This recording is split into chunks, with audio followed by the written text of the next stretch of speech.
Vamos lá. Começando então aqui a nossa primeira questão da prova, questão número 11. Foi uma questão que enrolou ali por causa do texto, né? Ele quis complicar a questão, mas no fim é uma questão de média aritmética simples. Vamos fazer então a leitura para a gente entender juntos. Para manter a conversa entre dois amigos que são alunos do IFMS, Campus Ponta Porã, bem restrita em relação aos demais alunos, eles costumam usar codificações nas mensagens.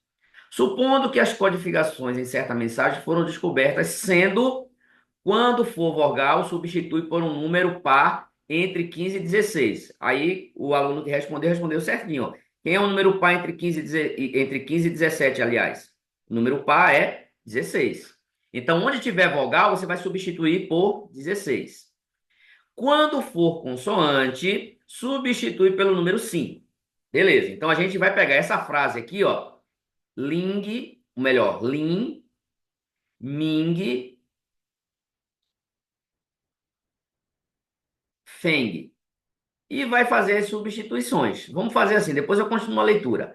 L é o quê? Consoante ou vogal? Consoante. Então, 5. O I é vogal, 16. O N é consoante, 5. O M é consoante, 5. O I é vogal, 16. Consoante, G, consoante, F, consoante, E, vogal, 16. Consoante e consoante. Beleza. Esse é o código. Descobrimos aí o código. Na sequência, ou seja, depois disso aqui, é realizada a média aritmética simples dos números obtidos. Então a gente vai fazer a média aritmética simples. Lembra disso aqui? A gente vai somar todos esses números e vai dividir pela quantidade de números. Quantos números tem aqui, gente? Um, 2, 3, 4, 5, 6, 7, 8, 9, 10, 11. Nós temos 11 números. Então, a média aritmética, você vai dividir a soma pela quantidade de números. Então, nós temos aqui 11 números. O que é que a gente pode fazer para achar essa soma de uma maneira mais rápida? A gente pega primeiro os múltiplos de 5, vê quantos 5 tem aqui, ó. 1, 2, 3, 4, 5, 6, 7, 8. 8 números 5. 8 vezes 5 vai dar quanto? 40. Mais quantos 16 eu vou ter aqui? 1, 2, 3 vezes 16, que dá 48. Logo, a soma aqui vai ser 88 dividido por 11. Quanto é que dá isso aqui? Dá 8. Acabou a questão, gente. Na sequência, é realizada a média aritmética simples dos números obtidos, resultando num valor numérico. Qual foi o valor numérico? 8. Nessas condições, analise a resposta ao questionamento a seguir e indique qual é a resposta indicada por eles. Pergunta: qual é o horário que será a prova de matemática? A resposta: Ling, Ming, Feng, que foi exatamente o que a gente colocou aqui. E aí, sabendo que o professor Lin é um dos professores de matemática do campus, a resposta dada pelos alunos refere a qual número? 8. Somente isso, gente, a nossa primeira questão da prova. Então foi uma questão meio louca, né? Meio sem nexo, mas muito simples em sua resolução. Raciocínio matemático aí, uma média aritmética simples, um assunto dentro de estatística, mas o primeiro assunto ali, né? Primeiro ponto da matéria de estatística. Ok? Bom, questão número 12, segunda questão da prova de matemática. A Praça dos Girassóis, localizada em Palmas, Tocantins, é uma das maiores praças urbanas do mundo. De formato retangular, então ele já deu a primeira dica aqui, ó, você já tem que anotar isso aqui, formato retangular.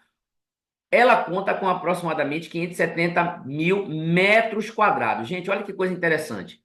Ele não usou aqui a palavra área, ele não disse que a área é 570 mil. Mas quando ele fala em metro quadrado, você precisa entender, lembrar que metro quadrado é unidade de medida de área. Então, ele está dando uma primeira informação aqui importante. A área, primeira informação numérica, né? A primeira foi dizer que era de forma retangular. Então, nós temos um retângulo. E a área é igual a 570 mil metros quadrados. Então, antes de continuar, vamos fazer o seguinte. Nós temos aqui a praça com esse formato aqui, ó, retangular. Simplificando aqui o formato, né? Que isso aqui, olha, ele dá o desenho aqui bonitinho, né, o formato. E aí nós sabemos que vai ter base, aqui também é base, aqui seria L ou altura, né, largura ou altura, tudo bem, e são iguais. Por quê? Porque no retângulo os lados opostos são iguais, tá? E como é que se calcula a área de um retângulo? Seria base vezes altura, ou seja, uma dimensão aqui vezes a outra. Vamos voltar então para a nossa questão. E abriga toda a sede do governo estadual. De férias em Palmas, Chico Bento resolveu fazer uma caminhada ao redor da praça, ou seja, circulando aqui, ó, ao redor do retângulo, né? Sabendo que o maior dos lados do retângulo, que representa a praça, mede, então ele está dizendo que o maior lado mede cerca de 600 metros. Então vamos supor que isso aqui, ó, é 600 metros. Calcule quantos quilômetros. Olha, a pergunta está em quilômetro, então a gente vai ter que usar aqui transformação, porque está tudo em metro e ele pede a resposta em quilômetro. Uma questão de sistema métrico. A gente disse com certeza que ia cair de uma maneira ou de outra. Tá aqui, ó, já na segunda questão.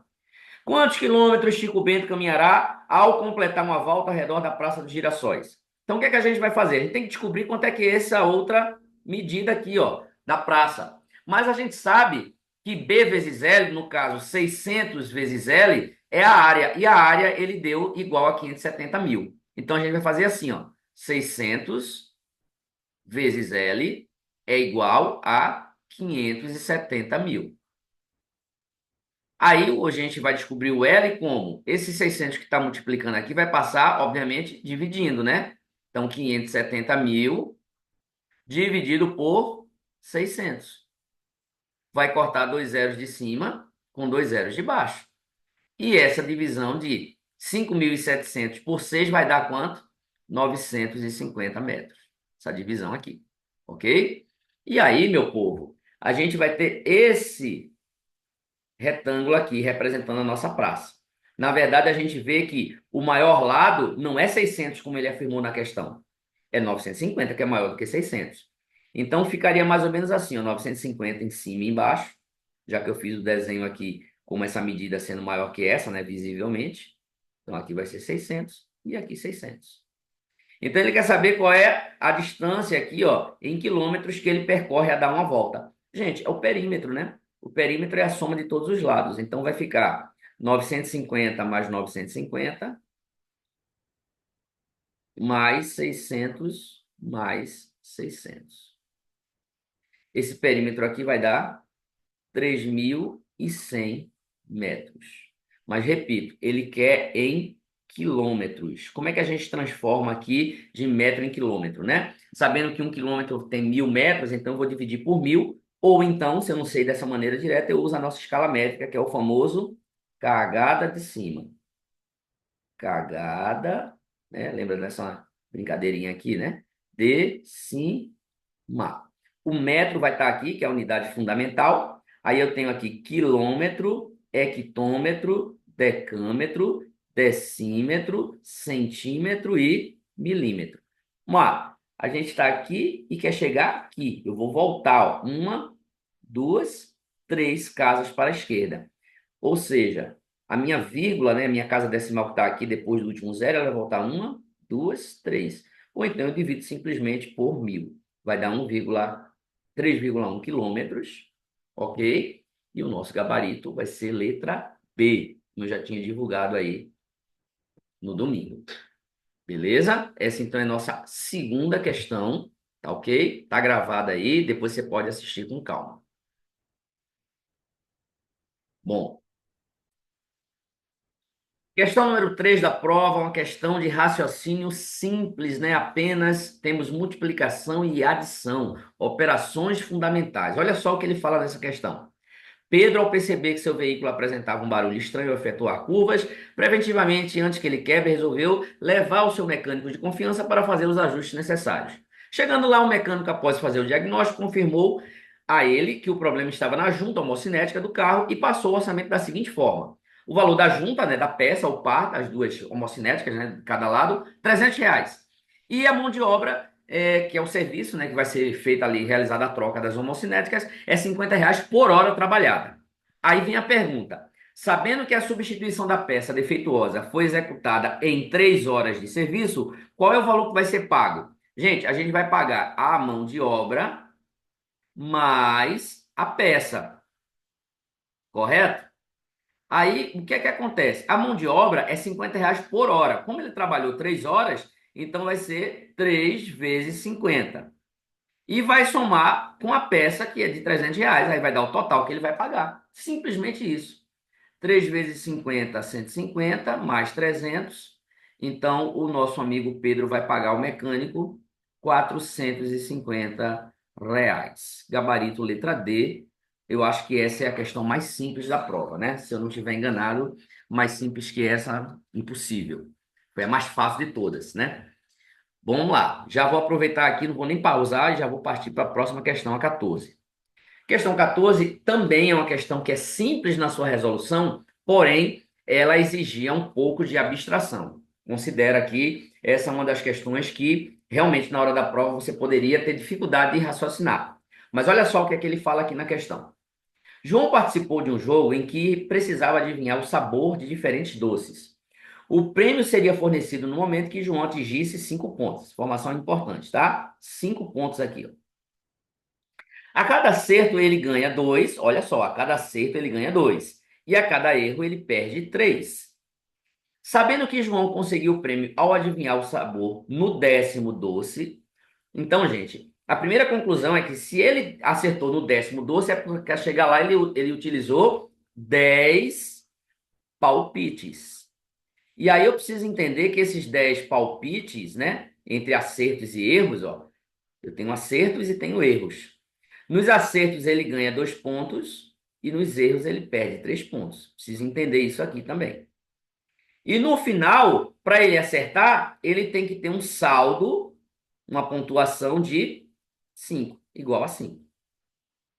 Com isso em mente, ele quer saber qual é a razão entre o número de doces que ele acertou e o número de doces que ele errou. Então a pergunta dele no final é isso, ó, ele quer o número de acertos dividido pelo número de erros, porque razão em matemática significa divisão. Vimos isso em diversas aulas, em diversos momentos, né? Então razão na matemática é divisão. Então qual é a divisão de acertos para erros? Acertos veio primeiro, então fica em cima, erros veio depois, fica embaixo. Antecedente e consequente. Beleza? Agora, como é que a gente vai chegar nisso? Eu preciso entender que eu vou ter múltiplo de 2 menos múltiplo de 3 e no final vai ter que dar 5. Olha só que coisa interessante. Eu vou ter múltiplo de 2 menos múltiplo de 3 e no final vai ter que dar quantos aqui? 5. Como é que a gente vai fazer isso? Por tentativa. Você vai ficar imaginando o seguinte, ó, eu vou acertando. Cada acerto eu ganho 2. Então, 2 mais 2 dá 4. Ainda é insuficiente, porque eu preciso de 5. 2 de novo, eu vou ter 6 pontos. Mas para eu fazer exatamente 5 pontos, eu teria que subtrair 1. Eu subtraio quanto? Quando eu erro? 3. Então, eu continuei aqui, ó. Mais 2 vai dar 8. 8 menos 3 vai dar quanto? 5. Aí você chegou na resposta, né? 8 menos 3, menos um erro. Mas aí quantos palpites ele teria dado se ele tivesse acertado agora? Uma, duas, três, 4 palpites certos e um palpite errado. Foi um total de quanto, então? De 5. Ele afirma na questão que ele ganhou no 10º doce. Então, tem que continuar aqui. Então, mais 2. Aqui já vai dar 10. 10 menos um erro daria 10 menos 3, 7. Opa, 7. Ele já está acima. Eu tenho que subtrair mais. Mas se eu subtrair 2 vezes 3, ó, se eu fizer menos 3, dá 7. Menos 3 de novo vai dar 4. É pouco. Então tem que vir para cá, ó.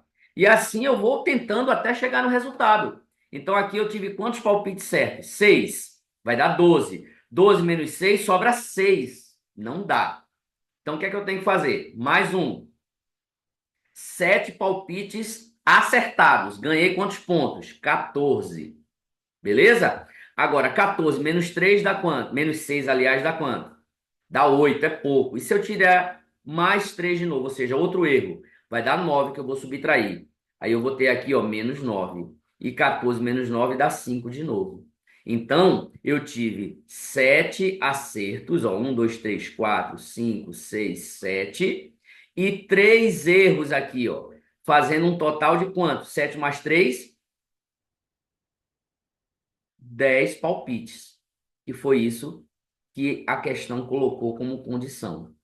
Esse é o detalhe. Você viu que lá no início, se eu tivesse feito aqui 8 menos 3 daria 5, mas eu só teria feito o quê? 5 palpites. E teria que ser 10, porque ele acertou no 10º doce. Beleza? Então, se nós tivermos 7 acertos, ó, acertos dividido por erro, é isso que ele quer. 7 acertos e 3 erros, a razão é 7 terços, logo o gabarito é letra C. Essa é a questão número 14 da prova, a questão número 4 de matemática. Uma questão, como eu disse, matematicamente fácil, porém, ele teve uma abstração que você teve que entender todo o processo, todas as condições para chegar na resposta da maneira correta. Ok? Bom, então, questão número 15 da prova do IFMS, questão número 5 de matemática, fala o seguinte: a necessidade energética total, que ele chama de NET, necessidade energética total, representa a quantidade total de energia em calorias que o indivíduo precisa consumir em um dia para manter suas funções vitais, realizar atividades físicas e promover a saúde. Essa quantidade varia de pessoa para pessoa, dependendo de fatores como a idade, o sexo, o peso, a altura, o nível de atividade física e a composição corporal. A fórmula para o cálculo da NET, então ele está dando para a gente qual é a fórmula.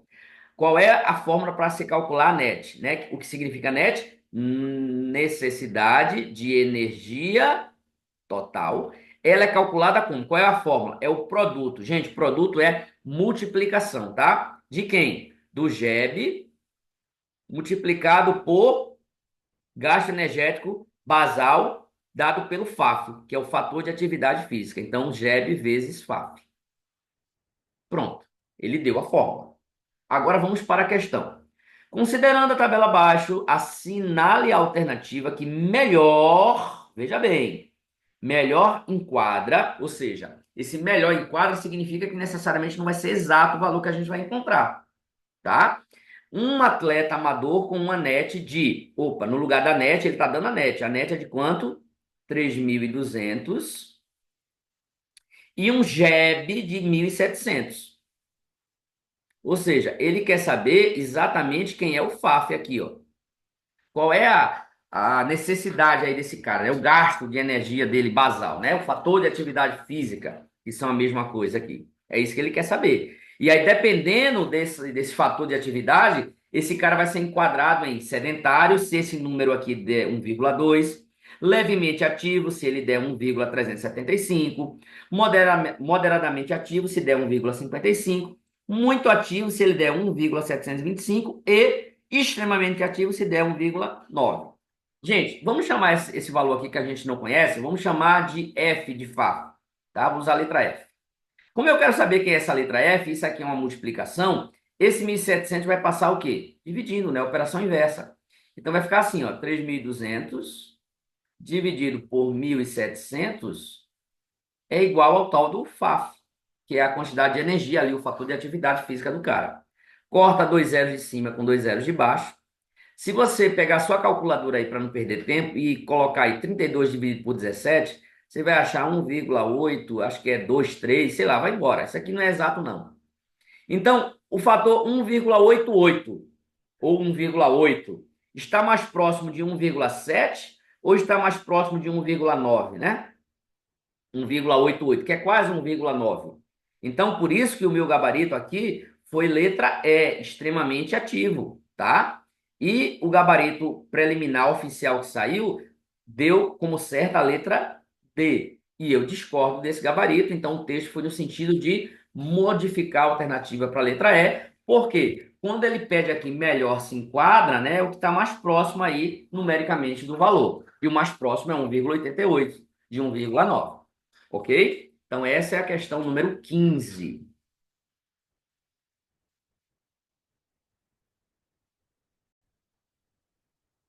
Questão 16, gente, é a famosa questão que sempre cai também na prova do IF, né? Teorema de Pitágoras, né?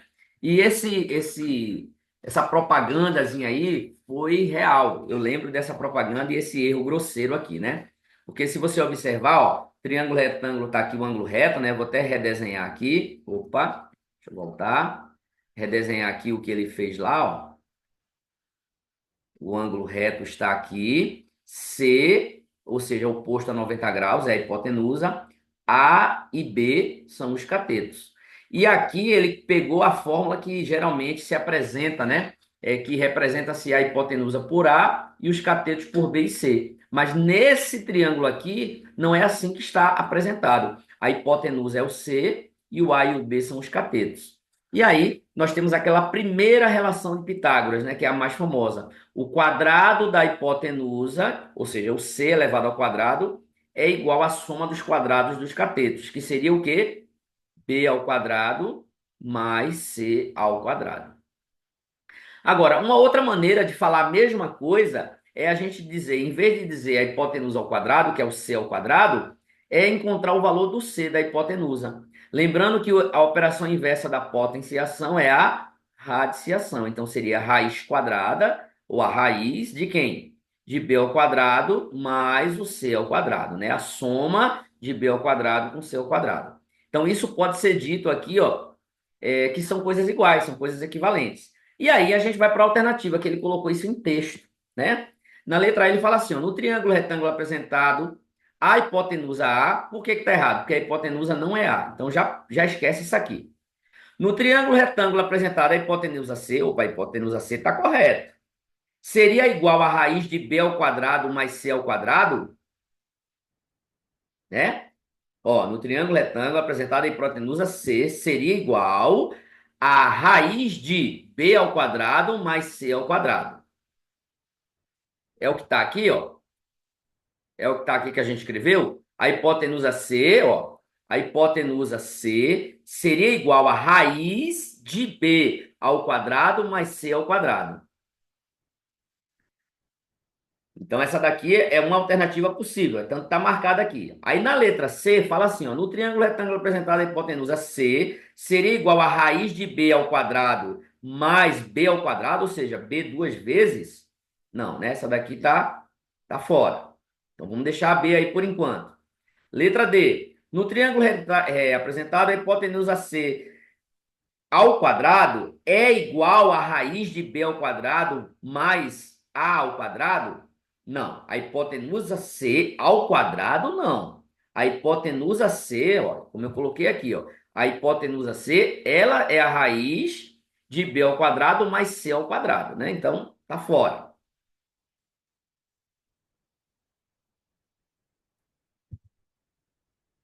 Mas C ao quadrado, não. Cometi um erro aqui, ó. Ainda bem que eu voltei agora para corrigir. Ô, como é que eu coloco C aqui e C aqui, gente? Vocês estão percebendo o erro que eu cometi? O cateto é B, né? Ou B e A. Deixa eu apagar aqui. Isso aqui não é C e aqui também não é C. Aqui é A. Caneta. Então, B ao quadrado e A ao quadrado, que são os dois catetos aqui, ó. Tá? Então é por isso que a letra, eu estava considerando a letra B certa e está errada. Porque seria igual a raiz quadrada de B ao quadrado mais A ao quadrado. Então também já está errada aqui a letra B. Só sobrou a letra E, então, para a gente até agora. No triângulo retângulo apresentado, a hipotenusa C ao quadrado é igual a B ao quadrado mais A ao quadrado? É exatamente a primeira relação aqui, ó. A hipotenusa C ao quadrado é igual a B ao quadrado mais A ao quadrado. Então, o gabarito é letra E, realmente. Essa é a nossa resposta, tá? Então, onde é que está o erro da B, que eu tinha inicialmente considerado que podia estar certo? É porque ele colocou B ao quadrado mais C ao quadrado. Não, a hipotenusa C é B e A, que são os catetos.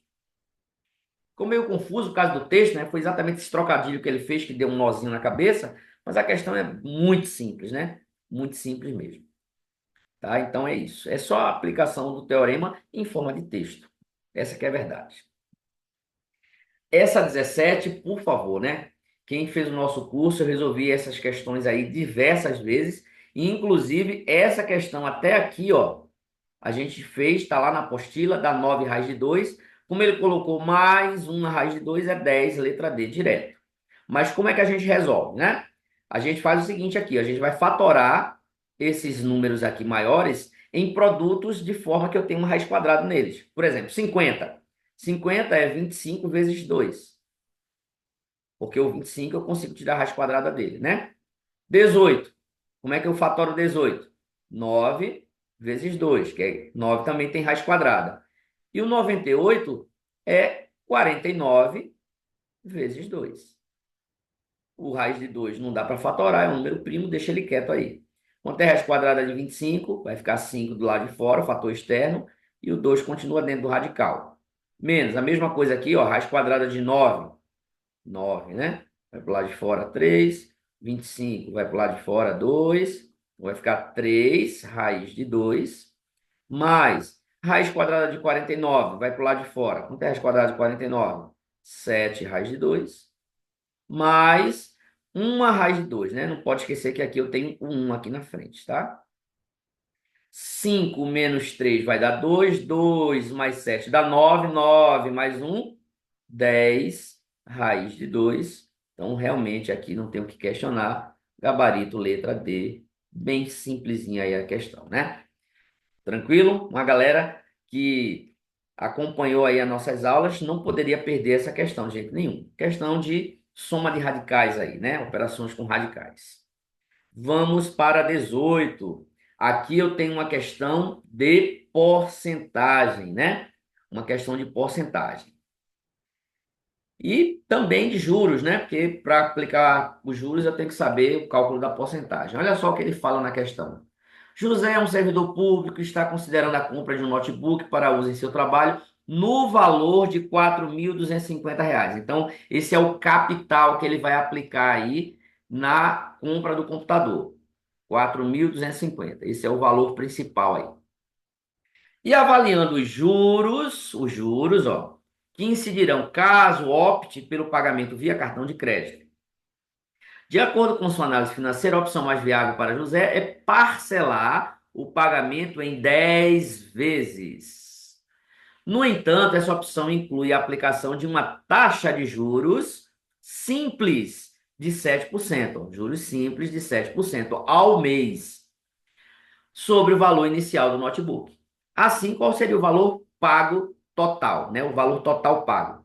Gente, isso aqui, matematicamente, na matemática financeira, a gente chama de montante. O que é o montante? O montante é a soma do capital, do valor inicial ali, ou principal, somado aos juros. Então, quando você coloca o dinheiro na poupança, ele vai render juros. Quando você tira o que você colocou, mais os juros que foram rendidos. Então, esse é o valor total, chama-se montante.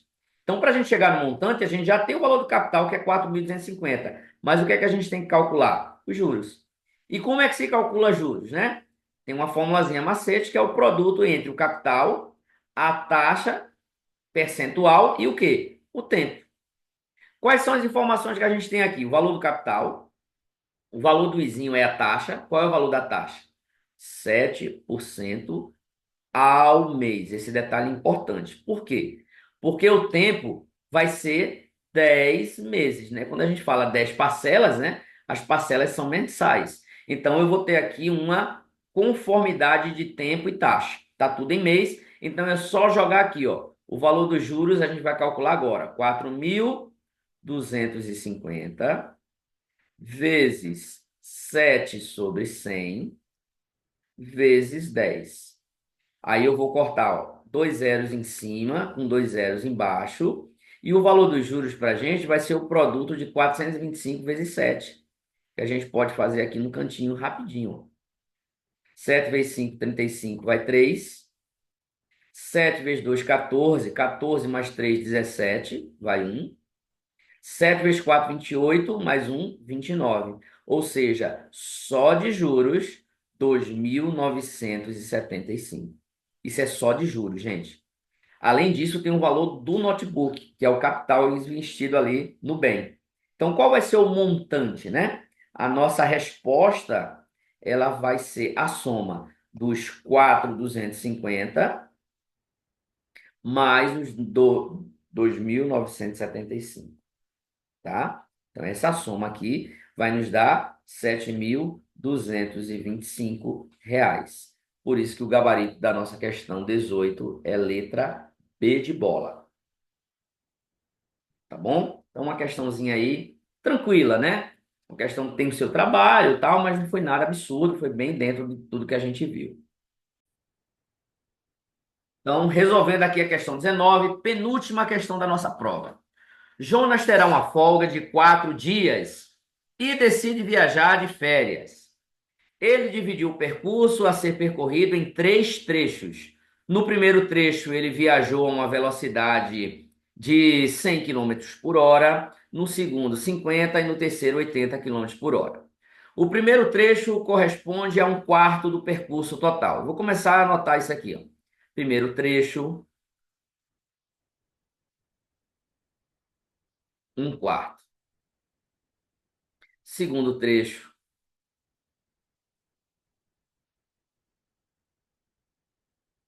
e terceiro trecho. Já vou deixar anotado aqui para a gente ir preenchendo à medida que a gente for lendo aqui e pegando as informações. Então, ó, enquanto o segundo trecho corresponde a um terço da distância restante. Gente, vamos parar para ver isso aqui, ó. Um terço da distância restante. Então, o segundo trecho vai ser um terço de alguma coisa. Esse dia é uma multiplicação. A gente viu isso em sala de aula. Quanto é esse restante aqui? Alguém poderia me dizer? Quem seria esse restante aqui? Gente, esse restante é o que restou do primeiro trecho. Se ele andou um quarto, quanto foi que restou para ele andar?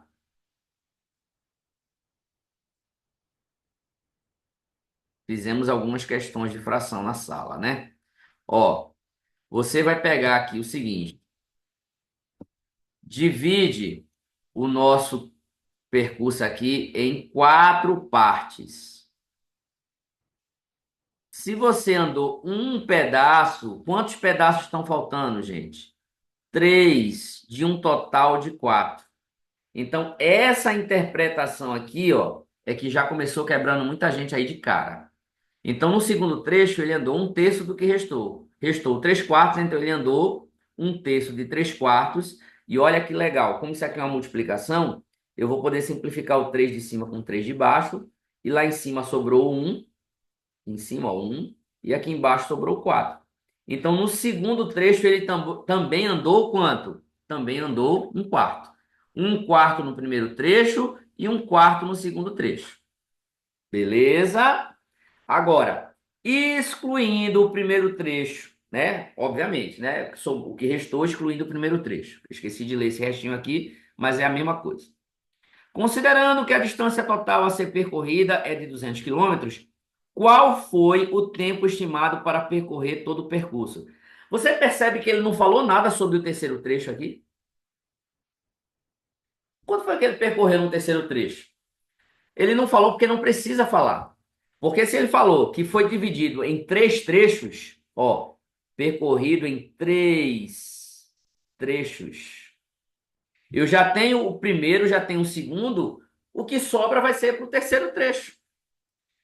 Então vamos lá, para ajudar vocês, olha, o que é que você poderia fazer na prova? Desenha, gente, porque um desenho, uma imagem vale mais do que 1.000 palavras. Ó, um quarto no primeiro trecho, um quarto no segundo trecho e o restante aqui. Só que essa distância total não é 200 quilômetros, aí ficou fácil se você fizer isso. Sabe por quê? Quanto é um quarto, que ele andou aqui, um quarto de 200 quilômetros? Quanto é que ele vai andar aqui? 200 dividido por 4 dá 50, gente. Ele percorreu aqui, ó, 50 quilômetros. E aqui também, porque também é um quarto. E aí, quanto que ele andou no restante aqui? Me ajuda aí, por favor. 50 mais 50 dá 100. A distância Ele total é andou 100 200. Ele andou quilômetros. quanto? 100 quilômetros. 100 quilômetros no último trecho aqui, ó. 100 quilômetros. Agora, vamos pegar essas velocidades. Eu vou mudar aqui a cor do pincel só para facilitar aqui a visualização. Ele falou que lá no primeiro trecho, ó, tá vendo aqui, ó, primeiro trecho viajou a uma velocidade de 100 quilômetros por hora. Então aqui ele andou a 100 quilômetros por hora. Lembrando que ele percorreu aqui 50 quilômetros. No segundo trecho, ele andou a 50 quilômetros por hora. E no último trecho, ele andou a 80 quilômetros por hora. A pergunta dele, gente, é quanto tempo ele gastou para percorrer todo o percurso. Observe que a velocidade de descendente significa que é capaz de percorrer 100 quilômetros a cada hora. Cadê? Não, aqui. Qual foi o tempo estimado para percorrer todo o percurso? É isso. Gente, por favor, analisa comigo aqui. Vou começar pelo mais fácil. Esse segundo trecho aqui. Ele andou 50 quilômetros a 50 quilômetros por hora. O que ele está querendo explicar aqui é que velocidade do veículo 100 quilômetros por hora significa que ele é capaz de percorrer 100 quilômetros a uma hora. Então, se a velocidade é 50 quilômetros por hora, é que ele percorre 50 quilômetros em uma hora. Então, quanto tempo ele gastou nesse trecho? Uma hora. Concorda comigo ou não? Não é óbvio isso? Ele andou 50 quilômetros a 50 quilômetros por hora. Então ele gastou uma hora aqui. Só que aqui ele dobrou a velocidade. Ele andou a 100 quilômetros por hora. Então ele vai percorrer os 50 quilômetros, que é a metade dessa velocidade, na metade de uma hora. Ou seja, em 30, opa, em 30 minutos. Até agora ele já gastou quanto? Uma hora e 30. Então você já descarta aqui a letra E. Só aqui ele já gastou, nos 100 primeiros quilômetros, já gastou uma hora e meia de viagem. Agora, ele vai percorrer 100 quilômetros a 80 quilômetros por hora. Qual o tempo que ele vai gastar aqui? Aí vamos lá. Velocidade significa distância dividido pelo tempo. Ele quer saber o tempo. A velocidade é 80, a distância é 100.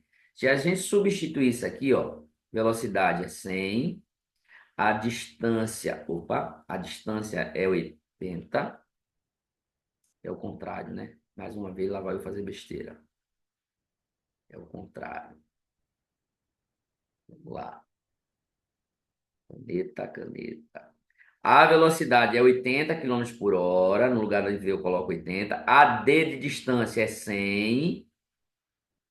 E aí ele quer saber quem é o tempo. A gente vai colocar o T. Lembrando que o denominador aqui é 1, famosa multiplicação cruzada, ó, meio pelos extremos. 80 vezes T é igual a 100. Qual vai ser o tempo aqui para percorrer o último percurso? 100 dividido por 80. Quanto tempo isso aqui vai dar? Vamos dividir 100 por 80 aqui do lado. Quantas vezes o 80 cabe dentro do 100? Uma vez só. Uma vez 80 dá 80. Subtraindo aqui vai sobrar 20. Então aqui vai dar uma hora. 20 não dá para dividir por 80. Lembrando que isso aqui é a hora que a gente está calculando. Eu tenho que lembrar que uma hora tem 60 minutos, não é verdade? Então, se eu quiser passar isso aqui para minuto, eu vou pegar 20 horas vezes 60, que vai dar 1.200 minutos, tá? E se eu dividir 1.200 por 80, vai dar 15. Significa que nesse último trecho aqui, ó, ele vai gastar uma hora e 15 minutos. Então, aqui vai gastar uma hora e 15 minutos. Gente, agora é só somar o tempo total. Uma hora mais uma hora dá 2 horas. 30 minutos mais 15 minutos, 45 minutos. Então, o tempo total, 2 horas e 45. Por isso que o gabarito da questão 19 é a letra C. Ok? Questão 20, última questão da nossa prova de matemática. João deseja cercar seu terreno retangular, cujo dobro de um dos lados é 3 metros maior que o outro. O terreno tem uma área de 65 metros quadrados. Lembrando que é um terreno retangular, tá? Quando ele passou isso aqui, ele já facilitou a nossa vida. E a área é base vezes altura. Além disso, Cícero, um amigo de João, se ofereceu para construir a cerca cobrando 2,50 por metro, se o perímetro do terreno for superior a 30, ou R$ 3 por metro, se o perímetro for inferior a 30. Qual é o valor pago por João? Então a gente vai ter que, no final das contas, descobrir o perímetro do terreno. Temos aqui um terreno retangular, cuja área é 65, mas ele não deu as dimensões. Ele deu uma informação aqui que é o seguinte, ó. Vamos lá. Se eu chamar isso aqui de x e isso aqui de y, não pode esquecer que aqui também é y e aqui também é x, né? Retângulo. Fazer até os ângulozinhos aqui de 90 graus. Olha a informação que ele dá.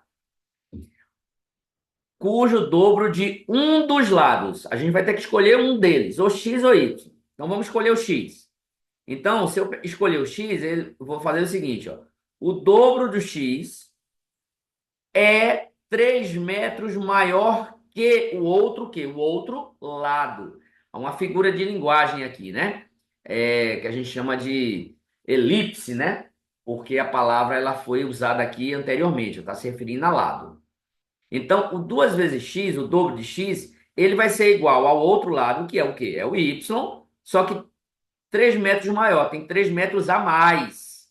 3 metros maior significa que ele tem 3 metros a mais do que o dobro do x. Então, essa informação a gente vai usar ela daqui a pouco.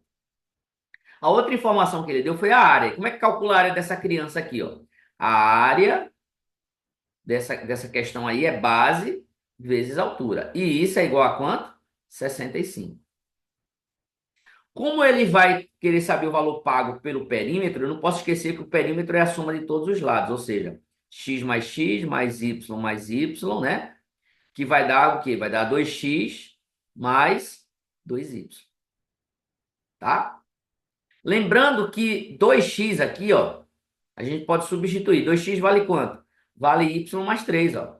Então, no lugar de 2x aqui, eu posso colocar y mais 3 mais 2y. Então, no final das contas, o nosso perímetro, né, que é a soma de todos os lados, deixar aqui registrado, o nosso perímetro vai ser representado por 3y mais 3, né? Y mais 2y dá 3y mais 3. Ou seja, se eu encontrar o valor de y, eu resolvi a questão, né? Como é que a gente vai fazer isso? Voltando aqui para a nossa área. Olha só que legal. X vezes Y é 65. Mais uma vez eu vou mudar a cor do pincel aqui para chamar a atenção de vocês num detalhe. Eu vou usar um artifício matemático para ganhar tempo, gente. Vou colocar aqui vermelho. Porque o que é que eu poderia fazer? Eu poderia pegar aqui o valor de x, passar o 2 dividindo, e ia colocar aqui no lugar de x, y mais 3 dividido por 2. Aí eu ia ter uma fração. Dá para fazer assim. Mas eu vou fazer o seguinte, eu vou multiplicar tudo isso aqui por 2, ó. Eu posso multiplicar todos os termos de uma equação por 2? Posso, desde que eu faça dos dois lados. Então, 2 vezes x, y é igual a 65 vezes 2, 130. Tá? Então, fiz um artifício aqui. Para quê? Simplesmente para chegar agora e substituir 2x. Quem é 2x? Y mais 3. Então, no lugar de 2x, eu vou colocar y mais 3 e não vou trabalhar com fração nenhuma. Vezes y igual a 130. Vou usar aqui a propriedade distributiva, multiplicar aqui dentro. Y vezes y vai dar y ao quadrado, mais 3y, menos 130, igual a zero. Chegamos na nossa equação de segundo grau. A gente vai achar que o valor de y, que é o que eu preciso aqui, ó. Resolvendo a equação de segundo grau, eu acho o valor de y. Então, vamos lá. Como é que eu resolvo a equação de segundo grau, né? Lembrando que o coeficiente A é 1, que é o que está aqui na frente do y ao quadrado. O B é 3 e o C é menos 130. Então, primeiro a gente vai achar o valor de delta, que é b ao quadrado menos 4ac, né? Para quem não lembra. Então, delta vai ficar 3 ao quadrado menos 4 vezes 1, vezes c, que é menos 130.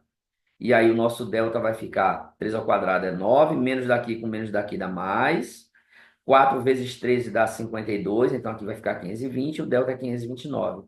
529 é um quadrado perfeito, para quem não sabe. A raiz quadrada de 529 é 23. Então, a gente vai para a fórmula de Bhaskara. Quem vai ser o valor do y? Menos b, mais ou menos a raiz de delta, dividido por 2 vezes a, para quem não lembra. Então, o nosso y vai ser igual a menos 3, mais a raiz de 529, dividido por 2 vezes 1. Eu não sei se você percebeu, mas eu não coloquei o mais ou menos.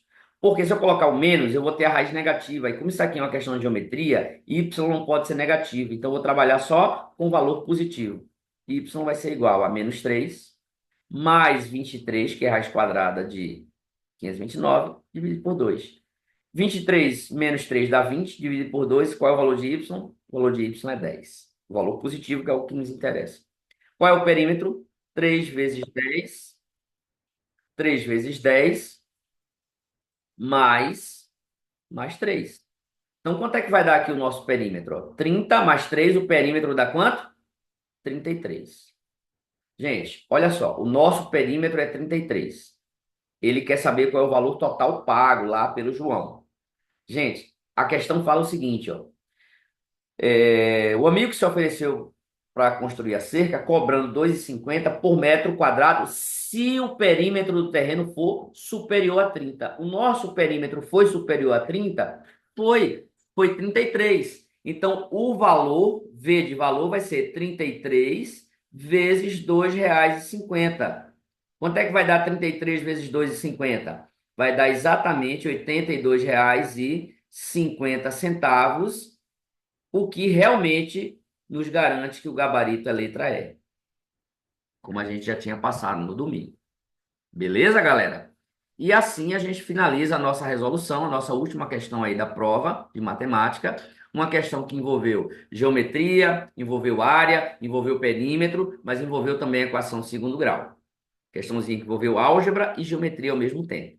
Diria que é a questão mais trabalhosa e uma das mais difíceis, né? Tivemos três questões ali que exigiram um pouquinho mais ali do raciocínio, né? A 14, a, a 18, né? A 18 não, a 19 e a 20. O restante foi tudo muito tranquilo, nada de novo aí na prova, tá bom? Assim a gente vai encerrando aqui a nossa resolução e até a próxima, se Deus quiser.